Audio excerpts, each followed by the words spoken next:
Hello,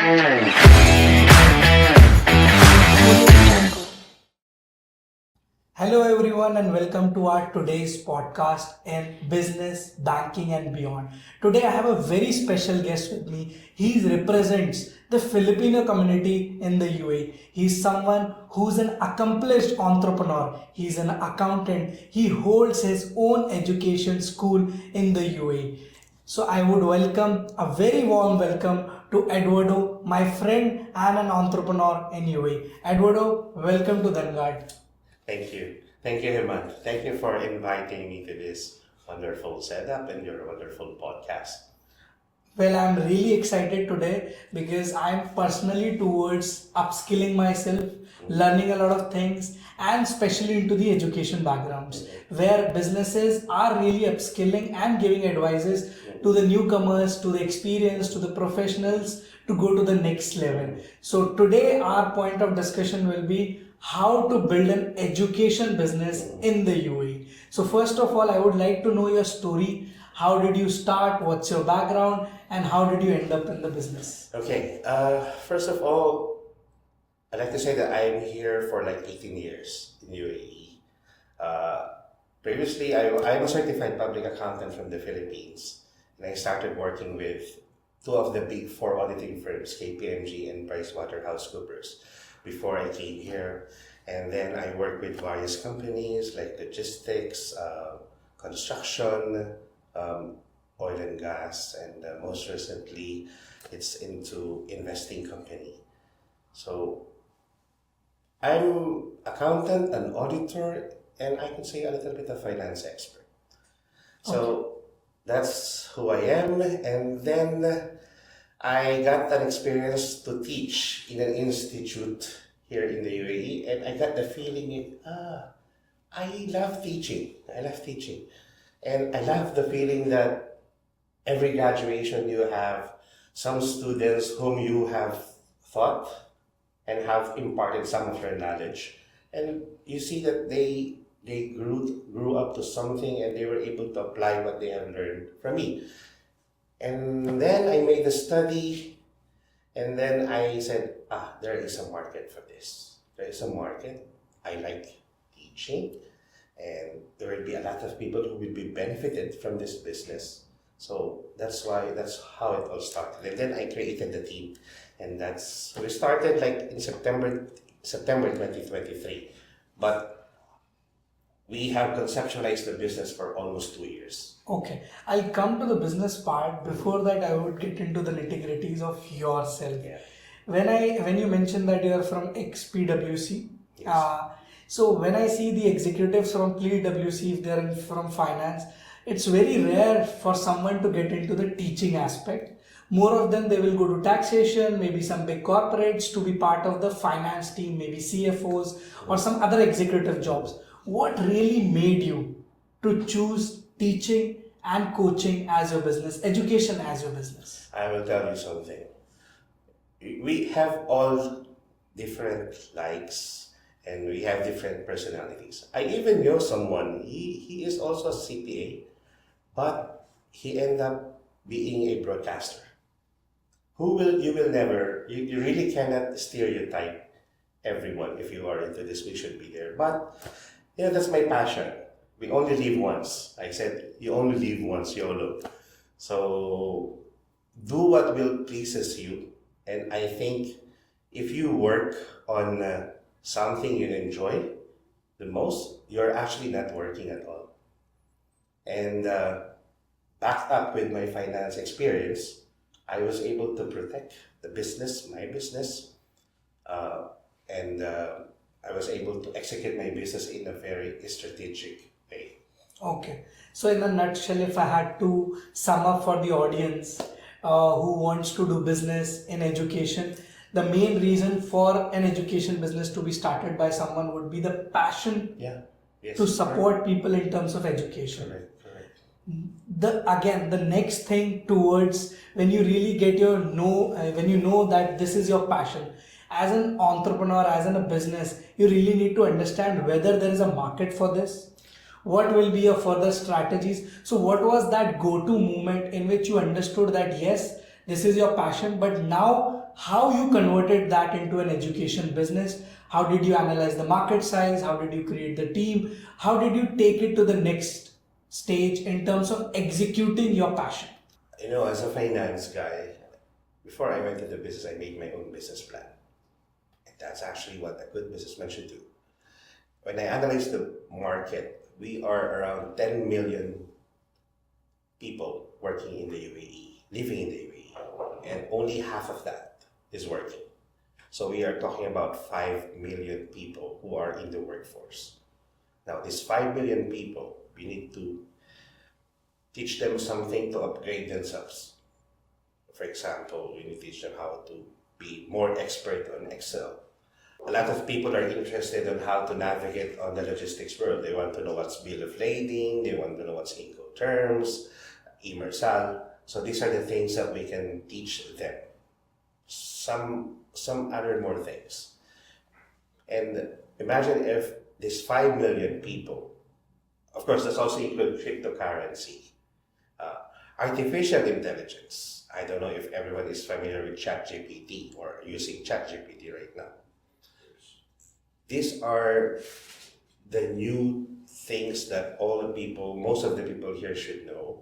And in order to upskill themselves and to elevate their careers, they should know something new. And if 5 million people will just pay 2,000 dirhams a person, that's equivalent to 20 billion dirhams of market.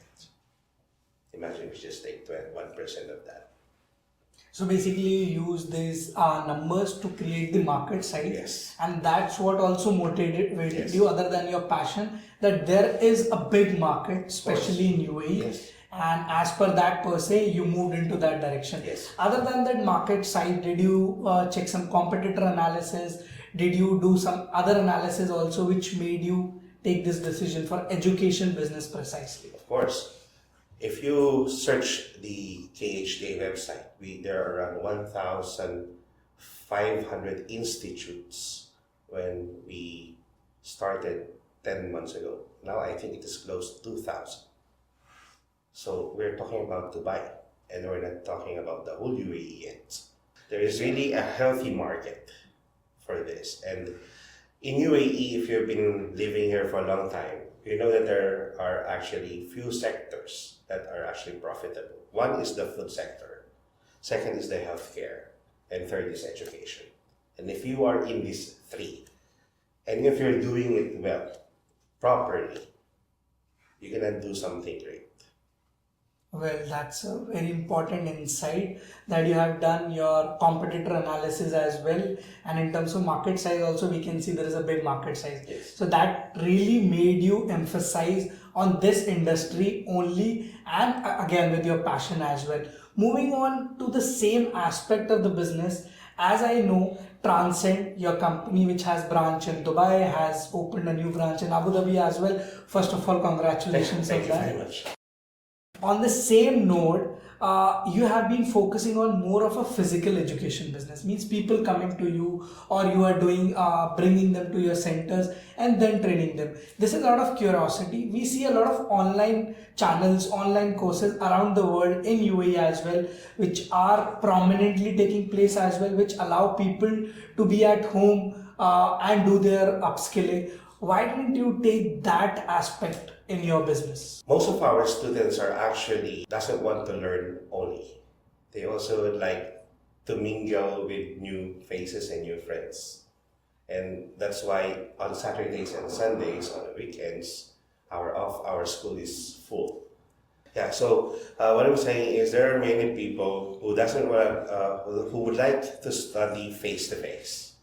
Especially most of our students who only have their weekends to spend this, but they don't want to spend it online. They want to meet new friends. They want to have a feeling that they are in a classroom. That after the classes, they can go to Starbucks, they can go to the food court, and they can share some light moments with their newfound friends. So what I'm able to understand here, that your business is not just upskilling, it is more of networking as well. Yes. And your ultimate goal is not to just upskill them but to really get them job. And as far as I understand, or anybody in the industry would understand, that even if you are upskilled but you don't have the right network, the right contacts, the right market on ground insights, you will not be able to be placed at the right place, at the right job. Is that what is the ultimate goal? Yeah, correct. Because you will never know that your classmate might be an HR or working in another company who is actually looking for a new staff. You will never know that, and you will only. And we have a lot of stories like that. But also, what we're doing is we are training people. This is actually in the discussion with our partners, that we are actually thinking to come up with a hiring and manpower company. Hi, sorry. Hiring or manpower company. Okay. Because a lot of people are coming to us to be trained, and once Okay. they are trained, we are able to develop a new set of people who are highly skilled now. Okay. And then what we have to do is we just have to look for companies who are looking for new people with these newfound talents. Well, I think you have someone already here. I want to partner with Transcend. We are always going after the best institutes, not just in UAE but around the world, to get the best talent. And that's where a good team helps you to grow very fast. Yes. And if you can always help in companies with that, it's a great effort, and it will be a win-win for Transcend and for the companies who are hiring. Yes, you're right. So I think that is, again, kudos to you for following that path Thank you. and helping us as well. So again, I'll summary up this for everyone, that your mission is not just to upskill. The ultimate goal is to upskill these people and get them placed at the right job. Yes, correct. And that's where there is complete differentiation of the business models of physical people coming to your coaching centers and learning, and somebody who's just sitting and learning online. Correct. Because also, if I may just add, some of our students, when they ask for the courses, the next question is, will you give me a job? That's a direct question, to be honest. And this widens our purpose as an institute. And I think we should be touching that need also, other than upskilling them. So you're right. So this is what we do. This is Transcend. By the way, Transcend means go beyond your limits, if you Google that. And we're trying to do more what we can do in our institute. Okay, it was very nice to hear that.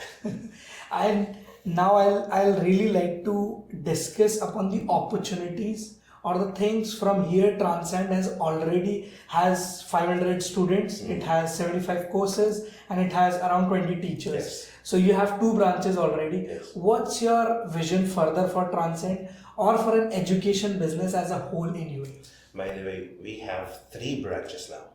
Okay, We my are bad. opening the next branch on Sharjah, Okay, and come August, first week of August, we are flying to Riyadh okay, and Jeddah to open the next Transcend. The vision for Transcend is actually not to be the number one, but to be an institute who will set new benchmark for the kind of institute that should be out there. We are thinking of new courses that's not been offered in the market yet, like for example, the cabin crew training. That's what we're doing right now. Teaching of artificial intelligence. so if we have to shed some light on that, what are the most recommended or opted course right now in the market, not just in Transcend but as a UAE? Okay, as I said, the number one course we're doing right now is related to healthcare. Okay, Like nursing aid and caregiver, and also some companies are also looking to train their staff for basic life support and first aid training. okay, These are highly marketable and very in demand in the market right now. And most of the institutes are really making a lot of things, really making big on this kind of Healthcare. healthcare. And another second is accounting and logistics. Okay. Accounting and logistics. Okay. Yes. Even a receptionist, especially in these times that things are difficult, a receptionist should know how to do an invoicing. Of course. So you can teach them these soft skills. So after the corporate skill, after the launch of corporate tax, you mean the accounting Yes. is the talk of the town, and it really is something which even a person sitting on the reception has to know. Exactly, correct. And those So what are the courses exactly which you provide in terms of taxation or corporate tax? we are right now into, of course, VAT is always a training material for us. We invite also practitioners to teach corporate tax, the 9% corporate tax, and it's also one thing no one has taught yet. We're teaching financial audit. Okay. Because we would like to train new auditors so that there will be a lot of auditors that auditing firms can get from. Okay. Have you seen any school who are training financial auditors? No. No. Because in my experience, financial audit can only be taught when you are already working in the auditing firm. Well, that brings me to a very important question again as well. That coming from a PwC background, Yeah.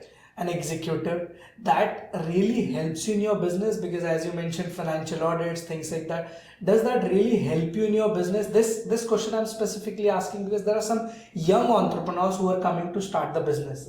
They don't have contacts, they don't have corporate experience. In that case, is that going against them, or is that helpful in your case? With regards to financial audit, the privilege of an auditor being in financial auditing is you will be able to expose to a lot of best and worst practices of your audit clients.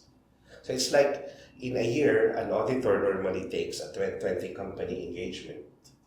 So in a year, you were able to work for 20 companies and you will be able to witness what they did well, what wrong did they do.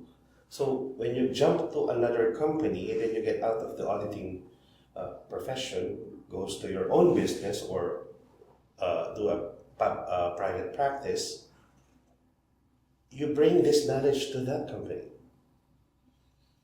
Unlike if you are working in just one company for 20 years, that's all what you see. Of course. But And if it you can be come- all wrong practices, Yes. not the right processes, Correct. something which has been built and Yes. followed over the years, but actually is not the right way. Yes. Well, on the same note, I have seen a lot of accounting companies doing a lot of workshops to guide even the people who are already in the finance sector about the corporate tax, about how they can structure the companies they are working with. So I think there is a big market where these people whom you are training and giving these courses can really get placed, because this corporate tax or the structuring, I would say that this UA is completely changing how the business will be structured in terms of taxation.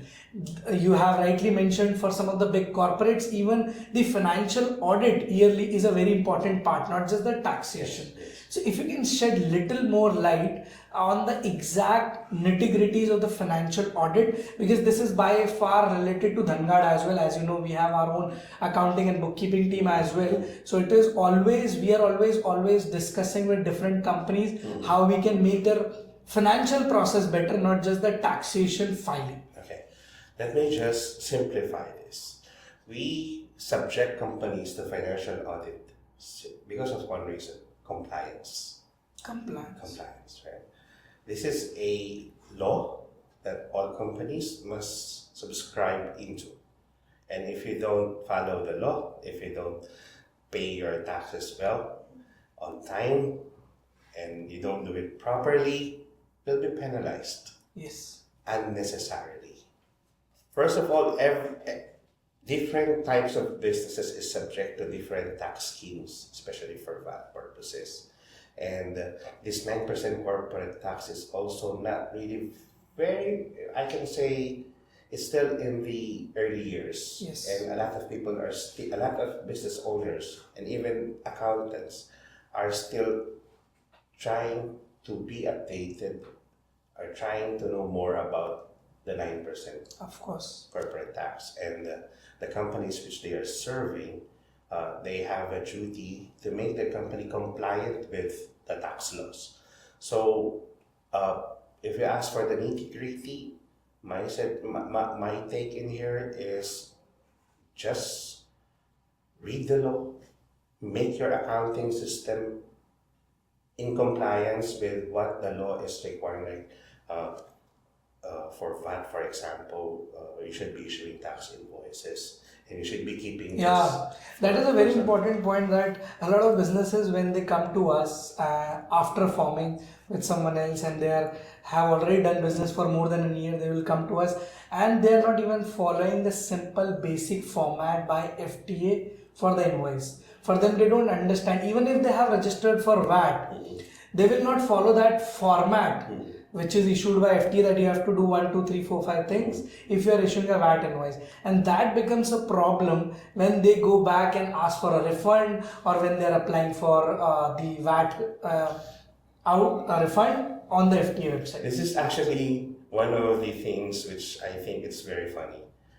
People, some business owners don't pay a good accountant or a good tax consultant, and then at the end of the period, they come to you and ask for help because they already been fined.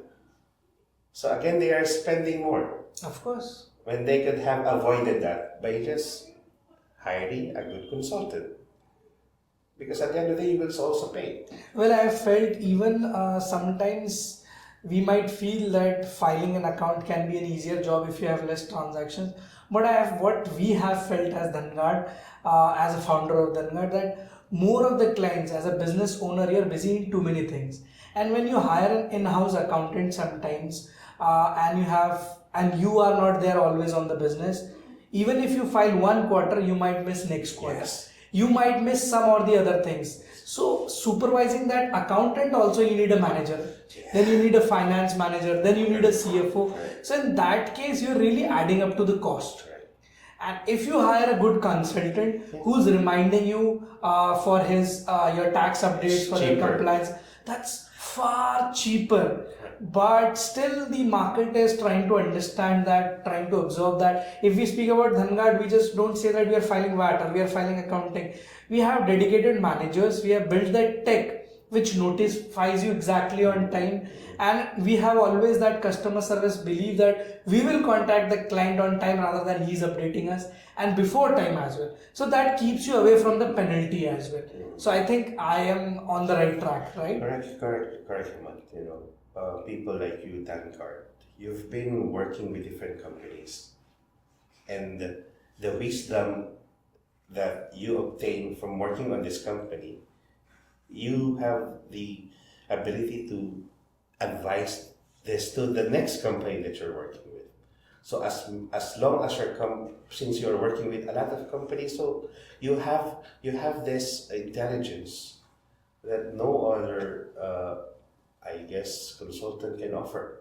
And you're right, it's better to hire a tax consultant, an expert like Dankar, to do your tax or your accounting, then just hire someone and then think, okay, hire our accountant or a finance manager.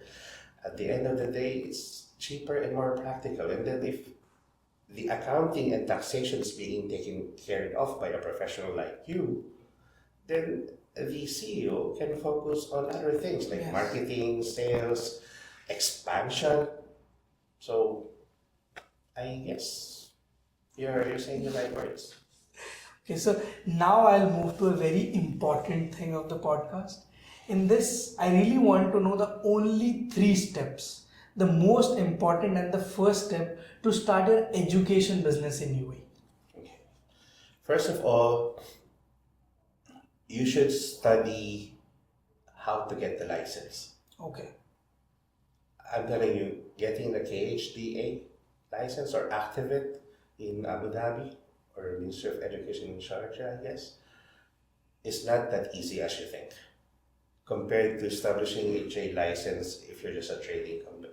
And well, that's important as well, because you're an education business. The government really wants you to follow the right law, the right rules before you get into education, because this is really important. This is actually what's what's amazing with the UAE, and uh, they really are very specific. They're really very focused on delivering a quality education to all their people. I would say quality in everything. Yeah, quality in everything. That's why UAE is number one. Yeah. And also, other than this, you have to have the right people. Okay. So one thing is knowing rightly how to set up Yes. the license. Correct. Okay. Which I think you're also doing. Yes.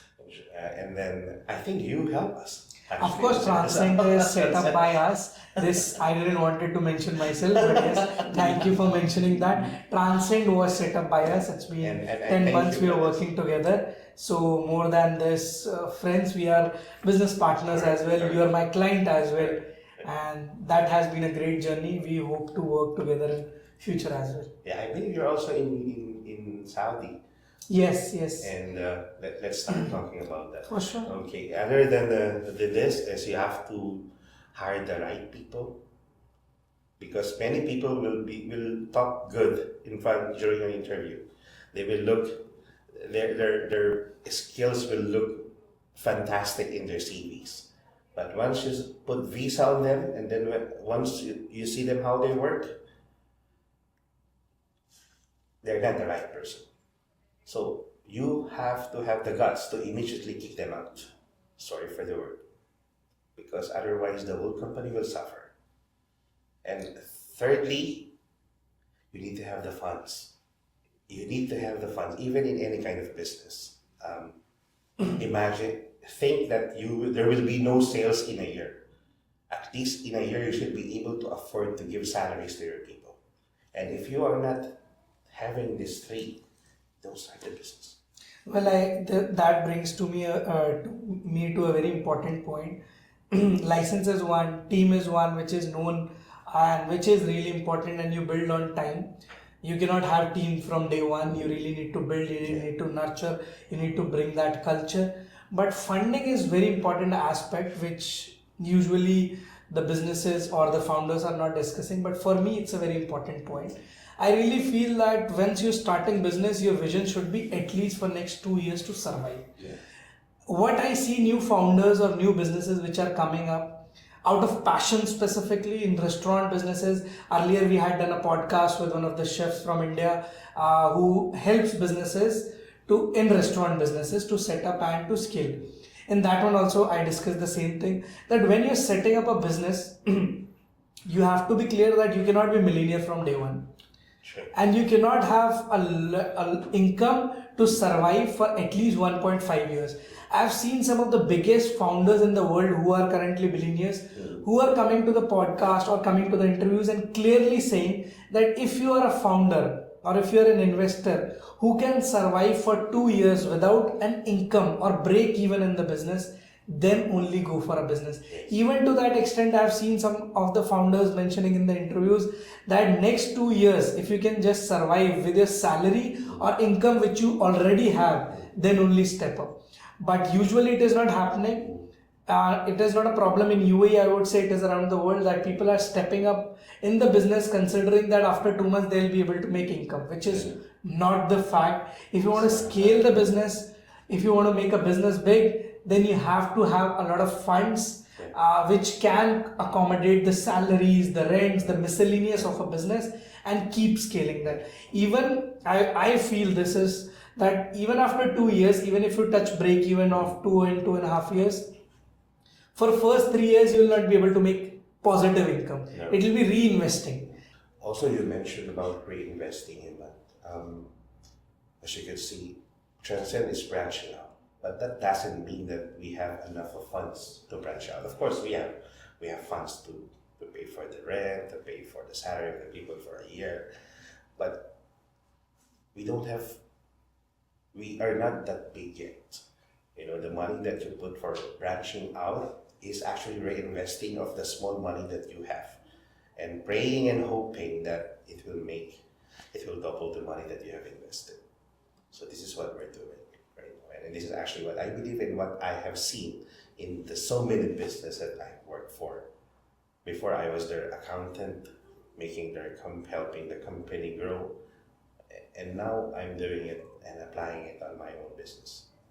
Okay, nice to know that branching out also helps businesses create brand as well, Yes. because the business which you are in is more of a trust and people who can come to you Yes. very easily. So important to branch out. That's why you're in Dubai, Abu Dhabi, Sharjah, Yeah. and fortunately soon in Jeddah as well. Yes. So that will create a lot of brand value as well to Transcend.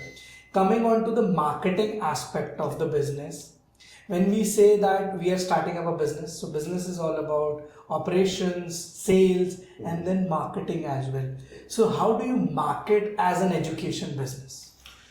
First of all, in marketing,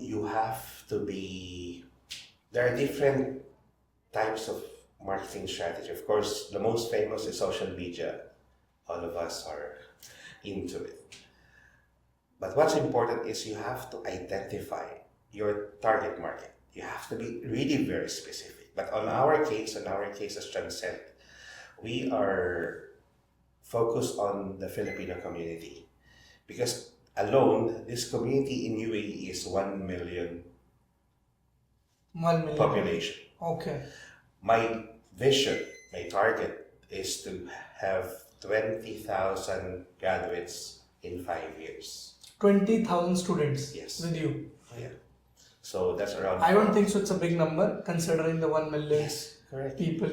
So, of course, we are open for other nationalists, but this alone, it's a big market already. And if you have identified your market and then you pattern your marketing strategy, your photos, your posters, your videos to the culture and the perspective of this target market that you are in. I'll give you one example. In Transcend, we are located in Al Ghurair Mall. Al Ghurair Mall, yes. In Deira. Why in Al Ghurair Mall? Because there's Jollibee there. Yes. We are all Filipinos who grew up with Jollibee. Jollibee is fortunately the #1 company in the Philippines. Yes. All over the world now. Why? One of the secrets is they are very good on targeting a perfect location. And if there is a Jollibee there in that place, you can always say that there is a lot of concentration of Filipinos. That's why our branch in Abu Dhabi is on the same building of Jollibee in Hamdan Street. Okay. Thank you, Jollibee. I can get us free meals. And also, I'm for Riyadh and Jeddah. We're also targeting where Jollibee is. Okay. So this is one of the strategies. Well, during the whole conversation, I can really feel, Eduardo, that you are too much focused on what exactly you want to do. And I feel that the businesses who are coming up, the founders are coming up, has to be really targeted that the way you are doing. So the first thing I realized that the passion, then you did the market size, what exactly is the market size, then you did the competitor analysis. Now when I see the most important part of the marketing, where the businesses burn the huge amount, that is where to bring one customer, they're spending so much. And when I speak to you, you have targeting, as I just summary up what your targeting approach is, that you're targeting a specific community from which you belong as well. You connect with them, you know what they want, and then even in terms of location, you're targeting that particular nationality or community, I would say also, and that brings your marketing budget down as well, which is again the biggest cost for any business. In terms of after the salaries, after the most important cost, marketing is a very huge cost. So I think that is the answer which I was looking for, that if you really want to do low cost marketing and make your brand build, do the right research, target the niche, focus the right target market, and you will be able to achieve. Correct me if I'm wrong anywhere. You're absolutely correct. Actually, if I may also mention, one of the people who advise me how to do it is your marketing expert here in Delgar, Rose. So part of these things I learned from her as a friend, as your client. She gave me this service, which right now is still helping our company. So let me say thank you to you and to the Vanguard for helping us achieve where we are right now. And hopefully we can still grow more. We're actually thinking, as you said, we are targeting Filipinos. In fact, we have students right now who are in Hong Kong, in Malta, and as well as in the US. So we're also planning to branch out in this territory where there are Filipinos. Oh, I would again thanks for giving us the favor of saying about the marketing team as well. But what I would like to mention here is that sometimes the founders are not in the right mindset to take that advice as well. So if as a consultant we always like to give the right advice on the business setup, in the banking side, in the taxation, and even the marketing side. But as a founder also, sometimes you have to have the right mindset to adopt that. So it was you who took that advice in the right way. Normally the founders, because of the growth, to get to that level, to that have that flashy images in the social media, they would spend where it is not required to. They will burn their money where it is not required to. But you, on the contrary, focus the advice of the expert that this is your community, this is your niche. There you have to focus, build your brand, build your cash flow, make your team big. Then you can target the other communities as well. Absolutely. Because if you target the whole, you will be lost. You cannot conquer the whole universe. Yes. So I think that is again an important point. Thank you. Eduardo, recently I have got a news related to some degree as well from the Philippines. What is that, and how Transcend, other than courses, is even able to help a full-fledged degree from the home countries? Okay, this is really something new and something that Transcend is offering only right now. We have partnered with universities in the Philippines by virtue of a law passed by our government. It's called Expanded Tertiary Education Equivalency Accreditation Program. Okay. Meaning this is a new way of getting a college degree. Okay. Before, there is a traditional 4-year degree program that you go to the college after your high school. Now, the Philippine government will award a bachelor degree based on your work experience of at least 5 years. Okay. So if you are a high school graduate and then eventually you didn't finish after you didn't finish your college, now then you work for a marketing company, you will be given a bachelor degree based on your marketing experience. Okay. An accounts based on your accounts experience. So this is just modular basis. So basically now the governments have a clear sense that not just theories, the practical experience can get you the degree as well. Well, that was a very important point and something important update for all the audience. Yes. Thank you so much, Eduardo, for coming here, joining us here today and sharing so much of knowledge that how exactly you can start your education business in UAE, how you can scale it, how you can survive the heats of the market, and how you can really help the society and the people. Thank you so much. Thank you very much. This is my pleasure. Thank you very much.